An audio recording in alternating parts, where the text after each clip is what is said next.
Takže před sebou máme Phantom 4.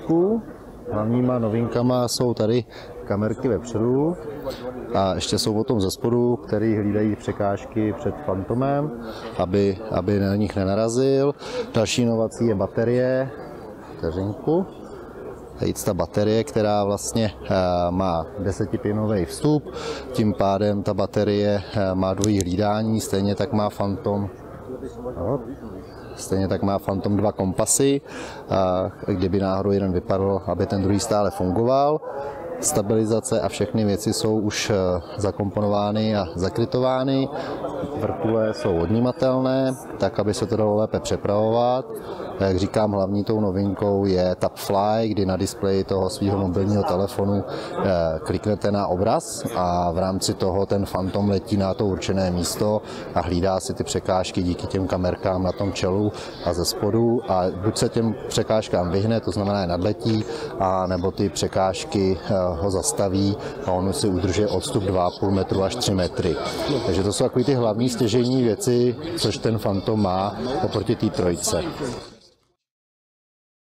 To, co dneska vám tady představíme, tak s našimi kolegy, když jsme vzpomínali na historii vůbec plně prvního Phantoma, tak jsme si říkali, že některé funkce, které vám dneska představíme, a někteří z vás už je určitě i zjistili z internetu nebo z YouTube, tak jsme si říkali, že tyto funkce budou dostupné při tomto amatérském létání někdy v roce 2018, ne-li v 2020. Ale jak zjistíte za malý okamžik, tak DJI si dalo trošku na spěch a některé ty funkce už připravila podle mě s daleko větším předstihem, než jsme všichni tady čekali. My jsme pro vás připravili takové, řeknu možná 2hodinové odpoledne, samozřejmě kdo vydrží déle, jste srdečně zváni. Trošku vám nadstíním, jak to celé dneska bude probíhat. Zhruba tady budeme na pódiu 20 minut. Za malý okamžik vás chtěli vzít ven, kde teďka v tuto chvíli prý trošku poprchává, ale za 20 minut už by to mělo být všechno v pořádku. Pak bychom se zase vrátili tady zpátky. Samozřejmě i venku budeme mít k dispozici bednu, bude tam mikrofon, takže kdyby někdo chtěl přímo při létání dávat nějaké dotazy, můžete klidně pokládat a velmi rádi s našima klukama, kteří tomu létání opravdu skvěle rozumí, tak vám i budeme na ty vaše dotazy odpovídat. Pak se vrátíme tady zpátky a rádi bychom vám představili některé vzácné hosty, kteří za tu éru, kdy jim například tyto drony půjčujeme, tak navštívili opravdu zvláštní místa na celé zeměkouli a máme pro vás 3 speciální hosty. Takže máme i videa, které natáčeli na různých místech tohoto krásného světa a myslím si, že i to povídání a dotazy bude opravdu velmi zajímavé. Tak to by následovalo po té části, kde budeme venku vám ukazovat v praxi, jak Phantom 4 lítá a jaké nové funkce pro vás připravili. Phantom 4 oficiální prezentace od DJI a já myslím, že teďka už bychom mohli tady k nám přivítat na pódiu člověka, který je k tomu úplně nejpovolanější, člověka, který založil firmu a kdysi dávno se řekl, že by se mohl živit tím, že by podobné kvadrokoptéry, vrtulníčky, letadýlka mohl prodávat, mohl by poskytovat servis a daleko více nám o tom řekne pan Jaroslav Řešátko za společnost Telink. Dobrý den. Tak teď se čeká aspoň malý potlesk, jestli můžeme poprosit, nám děkujeme. Je to tak, jsem tady za firmu Telink a chtěl bych poděkovat za tuto velikou účast. Jsem tady částečně i za Asociaci obranného průmyslu České republiky a chtěl bych poděkovat zástupcům silových složek, kteří přišli a za nově vzniklou sekci, která se věnuje bezpilotním prostředkům a robotickým prostředkům. Bych chtěl teda tady jim poděkovat a navázat s nimi tady nějakou hlubší spolupráci, protože myslím si, že právě informovanost mezi výrobci a těmito složkami je velice důležitá. Počkej, já tam chceš říct, že tady je takzvaný do stajný? To já nevím. Je vlastně ta naše česká BIS. Je to někdo z BISky? To se asi nemůžou říct, že? Asi ne, ale ty služby, pokud vy máme 3. Tak to dokonce. Tak to zase už nevím, já myslím, že mám jenom jednu tajnou službu. A co jsi měl tím na mysli, že byste navázali spolupráci, v jakém smyslu byste mohli s kvadrokoptery, anebo v čem nemáte tu spolupráci? No, hlavně o té informovanosti, protože v podstatě ukazuje se, že ten stát, respektive takový ty složky, které jsou trošičku větší, tak nemají úplně třeba ten dokonalý přehled. Ty jejich, řekněme, zástupci nedávají tím svým podřízeným úplně možnost, aby se o tom všem mohli dokonale informovat. Takže jsme rádi, že je můžeme pozvat a že díky asociaci můžeme takhle přímo komunikovat. Tvůj první pocit, když vám přišla 4 do firmy, jak jsi to rozbalil, první let, jaké byly dojmy? No, určitě jsme si říkali, vlastně jsme zvažovali, jestli tomu budeme říkat evoluce nebo revoluce. To vybalení, to nás bavilo, to bylo jako nádherný výrobek. Pak už jsme trošku jako stuhli, protože jsme si uvědomili, že to je jediný stroj v republice a teď s ním máme dělat nějaký testy a že tady dneska bude takovýhle kvantum lidí a že když to rozšviháme, tak co teď? No tak jo, užili jsme si to. Strachu bylo dost, ale záběry uvidíte, když jsme natočili my sami. Myslím, že vás to bude bavit. Výborně. Jarno, já bych šel na náš první slide. Já tě teďka s tebou si vyměním pozici, teď pustím tady doprava, abys viděl. A řekni nám, co bude následovat, proč a co všechno uvidíme. Detekce překážek. To je úplně nová věc. Ne, že by byla úplně nová, samozřejmě jsou stroje různého druhu, které překážky nějak si umí vyhybat, ale je třeba konstatovat, že doteďka to bylo většinou díky, řekněme, sonaru. Tady ta informace je přijímána z kamer, jsou to ty 2 černé tečky, 2 máme směrem dopředu, 2 máme směrem dolů a vlastně to, co vidíte, takovou tu modrou věc nahoře, takový ten flag, tak ty kamery přijímají obraz, který online počítač musí vyhodnotit, takže vlastně na té palubě toho stroje probíhá online zpracování obrazu a ten stroj tohle tam všechno musí nahoře jakoby vymyslet a podle toho se chovat.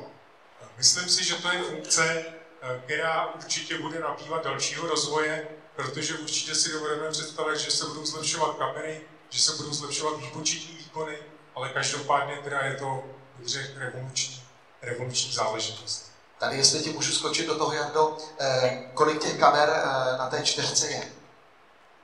Tady máme 2 směrem dopředu a 2 směrem dolů, takže 4 kamery, které nám dělají tu detekci. Takže myslíš, že taky v budoucnu by mohly možná kamery být i takzvaně vzadu? Pro zadní létání, couvání? Na to se určitě budeme všichni těšit, že kamery budou dokola kolem, nahoře dole, že se to bude vyhýbat úplně všemu, ale tomu asi musí odpovídat do budoucna i ty výpočetní výkony a tak dále, tak dále. Takže detekce překážek, co tam máme dál? Redundantní systém, asi bychom mohli říct česky zdvojený. Za to jsme opravdu hodně rádi, protože je potřeba říct, že všechno, co se může pokazit, se většinou pokazí. A konkrétně třeba, když si vezmeme kompas, tak to je věc, která se nemusí ani pokazit. Stačí odchylka kompasu. Když se podíváme na světové romány, tak zjistíme, že spousta románů je napsaných na toto téma, že kompas měl odchylku a bývají to vlastně dobrodružné romány.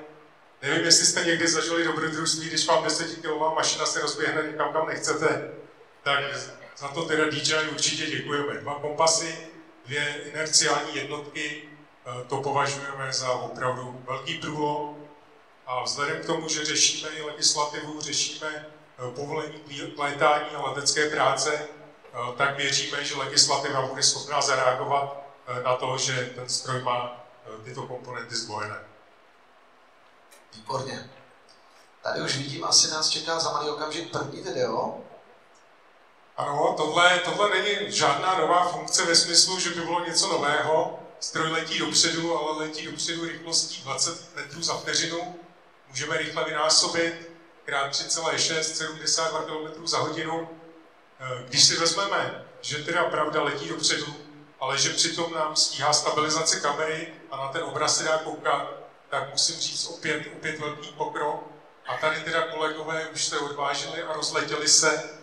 Tady ukážu druhé číslo zprava, bude rychlost metrech za sekund. Tak se schválně koukejte.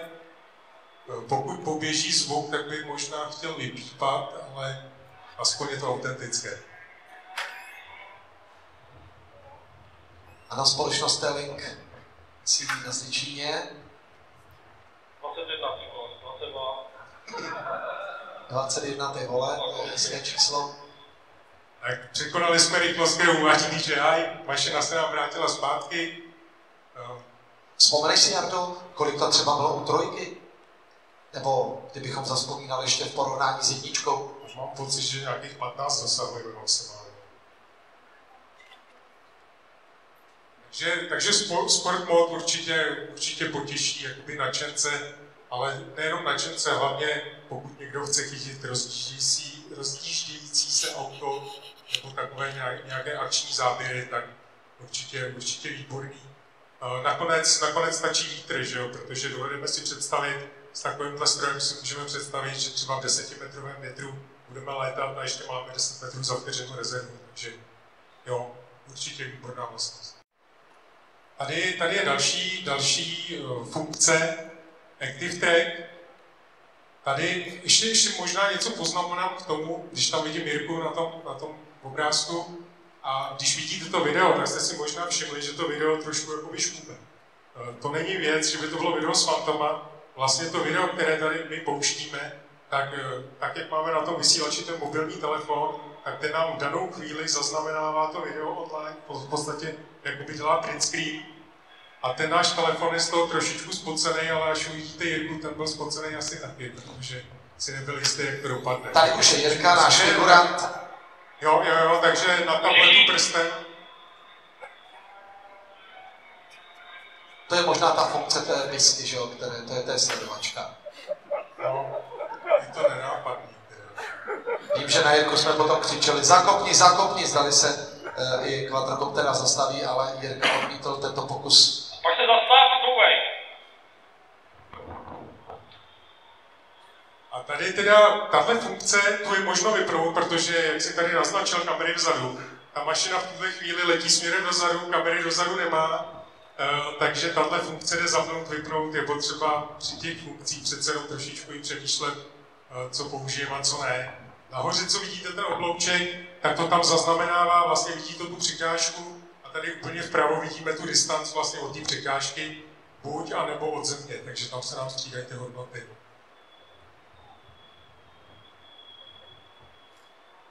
A teď se ještě můžete podívat, jestli to jde stopnout, já tam telefonuju, tak to bych chtěl poznamenat, že to je dvojitá funkce přístroje Osmo, který tady máme.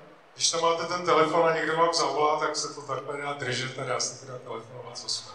Jenom jestli můžu ještě poznamenat, ten takzvaný mod couvačka, to si myslím, že ocení většinou i ti, kteří takzvaně budou chtít natáčet nějaké alá selfiečka, protože opravdu pokud naproti vám nebude žádná překážka, tak vy prostě můžete jít opravdu do nekonečná, kamera před váma krásně couvá, takže buď to můžete vyprávět příběhy, nebo běžet celou dobu, pokud víte, že vzadu za Fantomem nebude žádná překážka, do které by narazil. Opravdu skvělá funkce. Tak a tady máme asi takovou možná skoro nejzajímavější funkci. Vy můžete ťuknout prstem na displeji a tím směrem se ten stroj vydá. Samozřejmě v tu dobu má aktivovaný ten systém, aby se překážce vyhnul, takže jsme si to vyzkoušeli, opět Jirka odvážně, takže jestli pustíme video. Ano, a to bylo to tlačítko úplně vlevo. Tak fajn. Ano.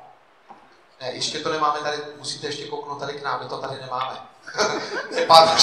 Pán už se krásně, to bylo krásný, pán se takhle na to zadíval, ale my to tu ještě nemáme v promítačce, tak zkuste nám to dát ještě do promítačky. Tak jestli na začátek, to bylo... Tak. Jo, teď je to vidět. Takže předtím jsme si ťukli prstem, zmáčkli jsme go a ten stroj letí tím směrem, co je ten terčí. A teďka vidíte, že tu překážku překonal. Prostě ano, jemně se takzvaně nastoupal a pokračuje dál.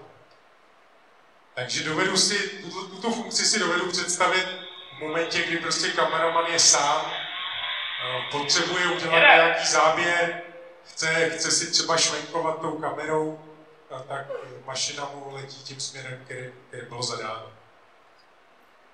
Samozřejmě, že všechny ty funkce mají nějaké parametry, takže musíme se to naučit používat tak, aby nám to fungovalo, jak se opravdu představuje. Vzpomínám si jednou při prezentaci, že jsi říkal, že ty kamery musí člověk dávat pozor, že jsou samozřejmě přizpůsobené většinou na denní světlo nebo na dobrou světelnou pozici, kdy určitě nevyužívat tyto lety, kdy se Phantom vyhne překážkám. Rozhodně výrobce udává, že pokud do té kamery svítí slunce, tak je to samozřejmě problém. Jsou tam nějaké omezení z hlediska i velikosti toho předmětu, kterému se chceme vyhnout, respektive spíš malosti. Takže ano, funkce je potřeba používat s určitou rozhodou. To znamená samozřejmě i když už se nám začne prostě stvívat, neriskovat. Přesně tak, přesně tak. Tady máme jednu z posledních věcí, takzvané SDKčko.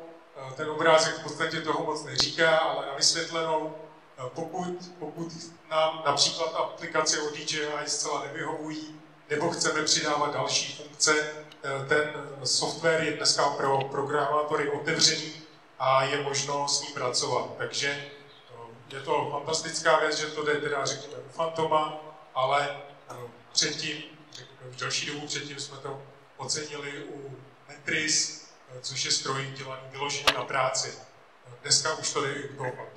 Takže to je určitě také příjemné, protože myslím si, že díky tomu, že uživatelé začnou do těch aplikací jakoby mluvit, že to posune ten vývoj mnohem rychleji dopředu z hlediska uživatelů. Co by si vlastně ještě, Jardo, když přemýšlíš nad tou 4, co ti tam třeba ještě chybí? Nebo napadá tě vůbec něco, co by to ještě mohlo teďka mít v tomto roce 2016? Co bys tam přichytal?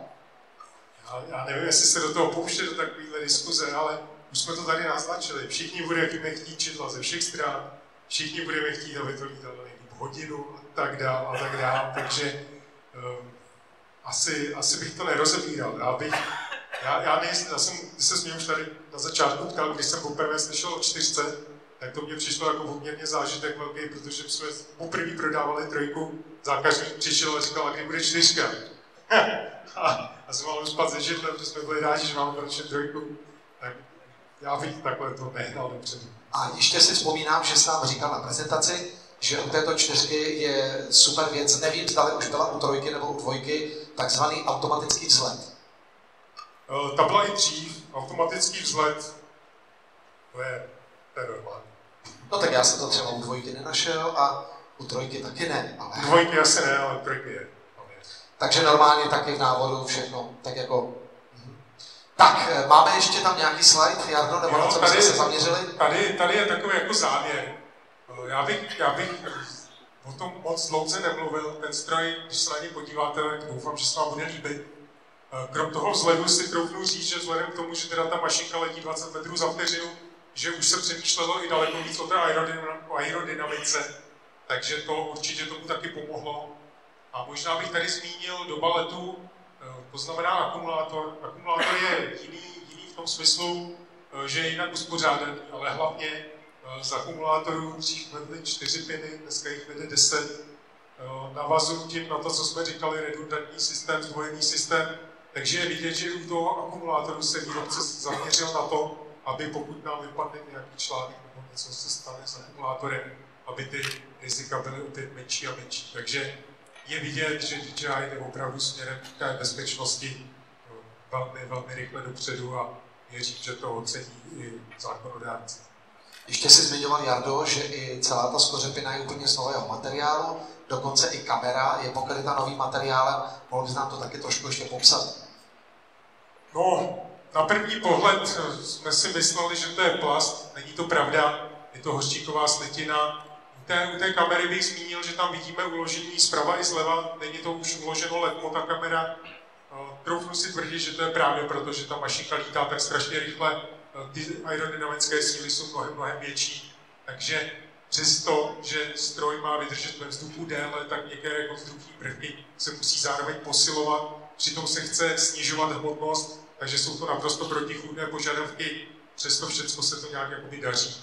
Myslím si, že jak jsem někdy už v průběhu toho hovoru říkal, jestli evoluce nebo revoluce, řekl bych, že ten stroj je opravdu revoluční, že na tom bylo odvedeno spousta práce. Jdeme na to, Jardo? Jo, pojďme, těšíme Takže, se. dámy a pánové, takhle, pokud si objednáte Fantoma 4, možná ještě by bylo fajn říct, kdy vlastně oficiálně do prodeje bude tady v České republice. To jsem přiznám, že nevím. Říkáme, že bude 1. dubna, takže to bude zapravdu. Já jsem také slyšel 1. dubna, ale to vypadá na opravdu oficiální informaci, takže není to apríl a pokud budete objednávat, tak můžete zaručit, že od 1. si to můžete možná otevřít. Ona má také jako přebal teda ještě na sobě. Ještě no. Mně se líbí jenom takhle bez toho papíru. Tak mám to otevřít? Mám to otevřít, tady je jenom ještě taková speciální klička, kterou vy musíte otevřít a takzvaně povolit zámek. Tak.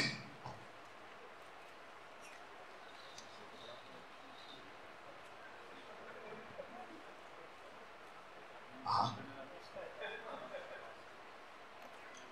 Jsem z toho vypnul mikrofon. Tak, já jsem si jenom v Ostravě, ale to se omlouvám, tak se kráde už i v Praze. To hlídám. To hlídám. No, tak asi budeme muset dokončit dnešní prezentaci, dámy a pánové. No, děkuji, že jste přišli. Videa byly hezké, že? Můžeme pustit ještě jednou? Jo. Jo. Kdo to byl? Kdo to hlídá? Začneme. To je super. No, ale moment, něco slyším. Že by... tak vidíme tady, Čorkař už se ozval. Dámy a pánové, DJI Phantom 4 poprvé v České republice. Vidíte ho takhle krásně ve vzduchu. Nová skořepina, jak vidíte, už to není ten matný plast, ale nádherná, bílá, lesklá barva. Točíme. Jirka, který obsluhuje. Nádhera. Zkusíme přiletět ještě k nám blíž, aby jsme mohli ho tady vidět. Nádhera. Tak pozor, Jirka už zase má strach, že mu to někdo ukrade.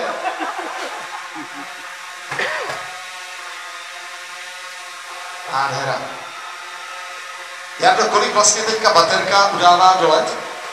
Baterka teďka říká 28 minut, jestli se nemýlím. To si myslím, že zaslouží potlesk, dámy a pánové. Pecka. Můžeme potvrdit, že opravdu nám to vydrželo. Jsme si říkali takhle dlouho lítat a riskovat. Přistáli jsme radši dřív, protože pak jsme se báli, aby jsme pro vás měli na dnešní představení. Tak dámy a pánové, to je ten miláček, to je on, Phantom 4, poprvé v České republice, tady pro vás.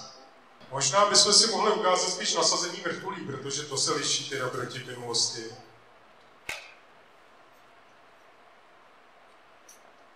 Zmáčkneme a vytočíme. Zmáčkneme, potočit. Samozřejmě vrtule, logicky pravé, levé.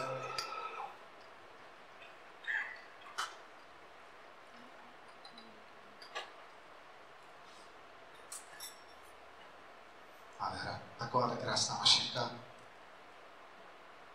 Je to i lehčí, že jo, mám pocit, ne? Těžší, jo? Bohužel není lehčí. Tady si můžete všimnout, že SD karta už se nevkládá, ale tady krásně z boku. Přesně tak, telefon, máte tady tam i USB konektor, takže upgrade propojení s telefonem pomocí kablíků. Když se podíváte, i závěs, který vždycky jsme viděli, ty dampery a takový ty různé antivibrační prvky, všechno je integrováno dneska vlastně do té mašinky dovnitř. Takže to je to, co jsem říkal, že snaha o nějakou tu aerodynamickou čistotu už tady je taky znát. Opravdu nádhera. Tak chtěli byste to vidět ve vzduchu venku? Máme už dobré počasí? Jak to tam vypadá, chlapi? Jo? Jirko, můžeme poprosit, pojď k nám s Phantomem 4 a stále by se nám mohl ukázat to zrychlení tady od nás směrem třeba k brance. Tak, jestli můžeme ano přepnout do sport módu a Jirka by nám takzvaně třeba odstartoval, tak já ti dám mikrofon, aby... Ne, myslím si jenom tak, že pozor. 3, 2, 1 a plný kotel. A jede. Tak to je masakr. Já myslím, že za 5 minut by byl v Žižkově. Poslední chvilky našeho figuranta. A teď jste viděli, jak Phantom automaticky zabrzdil. Můžete, pokud máte kameru směrem k vysílači, tak si můžete natočit, že Jirka drží plný plyn směrem dopředu a stroj vidíte, že se nehýbe. Jo, takže teďka je zajímavější asi ten pohled na ten vysílač. Můžeme ještě jednou něco podobného, Jirko? Můžeme. A když tak potom poprosíme kameru, ať se dívá na ten knipl. A opět kamera automaticky. Jinak samozřejmě v té rychlosti 20 metrů za vteřinu to tu funkci neplní. Takže osoba je v tuhle chvíli uprostřed displeje. Budeme muset zapnout tu správnou funkci.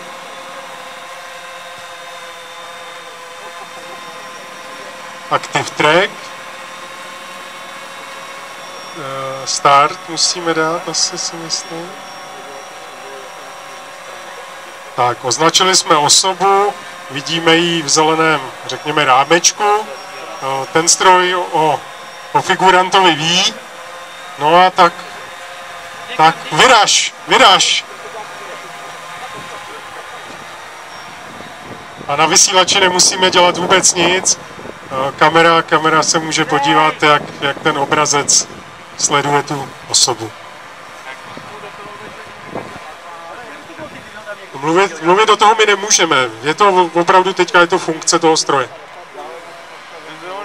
Vzdálenost je daná tou počáteční vzdáleností, takže vy si nastavíte distanc a ten stroj se to potom snaží celou dobu držet.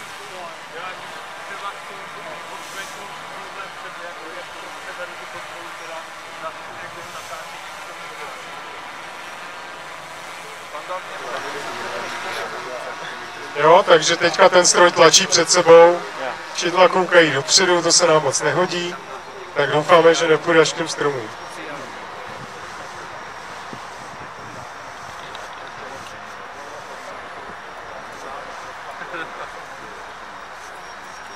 A když se zapne, tak ten stroj má tendenci ho obletět? Pokud padnul tady dotaz, jak je to s oblétáváním, tak vlastně je to velmi jednoduché. Teďka, jak vidíme tu distanci od té osoby a od toho stroje, tak pokud dáme výchylku do strany, tak on si drží tu osobu a oblítává dokola kolem.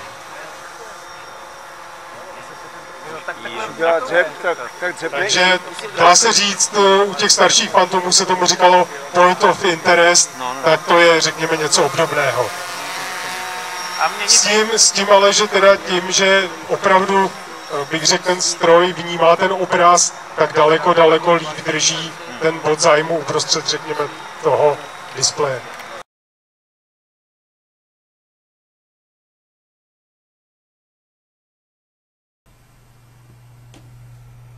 Revolve your Phantom.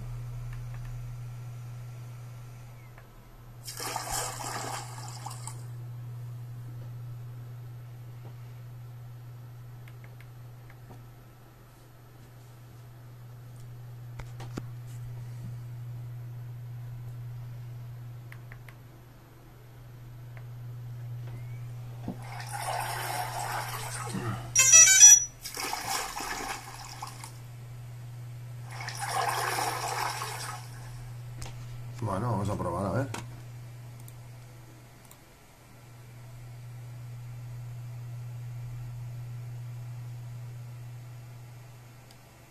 Peta.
Bueno, a ver.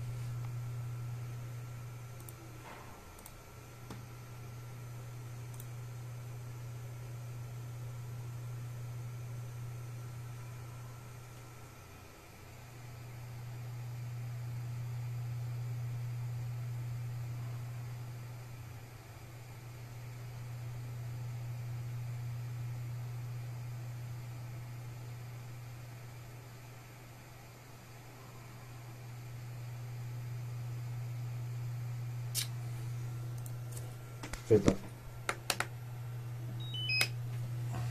A ver si apagando el mando.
Bueno, parece que esto ahora sí que va a hacer el upgrade.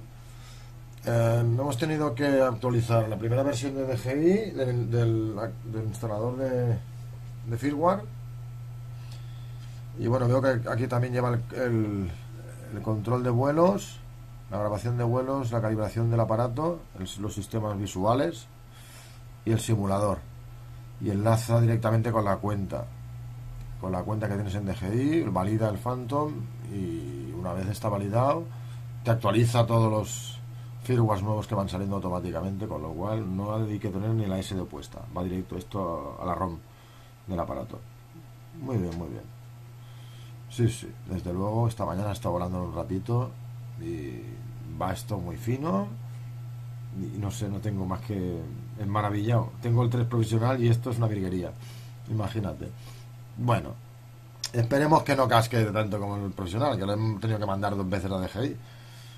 La primera porque el frame se me partió solo, me aparecieron grietas, y en la segunda el gimbal se me quedaba abajo, o sea que no sé, aún está en garantía, espero que en una semanita sí lo tenga por aquí, que lleva ya 1 mes y medio fuera. Bueno, pues nada, ya veis, después de 3 horitas peleándome con él, se me ha ocurrido reiniciar el ordenador, instalar las nuevas versiones y bueno, esto parece que va perfectamente. Bueno, nada, en teoría mejoramos el downlink de vídeo, mejoramos también temas de calibración visual y algún tema para los protectores de hélice. Correcto, cuando ponemos los protectores dice que con el sistema de posición no arrancaba el bicho. Y ahora se ve que han modificado el firmware para que con estos protectores no los detecte el sistema visual y pueda arrancar la máquina y trabajar tranquilamente. Hay un sistema de parada también nuevo de motor y algo más, no sé. Bueno, pues esto es el tutorial. O bueno, más que tutorial, mis primeras impresiones con el Phantom 4. Nada, nos han cambiado un poco la vida. Es un parecido a las controladoras A2. Todo el control de NASA y todo esto es muy parecido. Pues nada, ya os iré explicando cómo va el bicho este. La semana que viene tengo que filmar un evento, ya os diré ya. ¿Qué tal? Todo el tema de Active-Track y todas estas. Lo he estado probando y tiene buena pinta.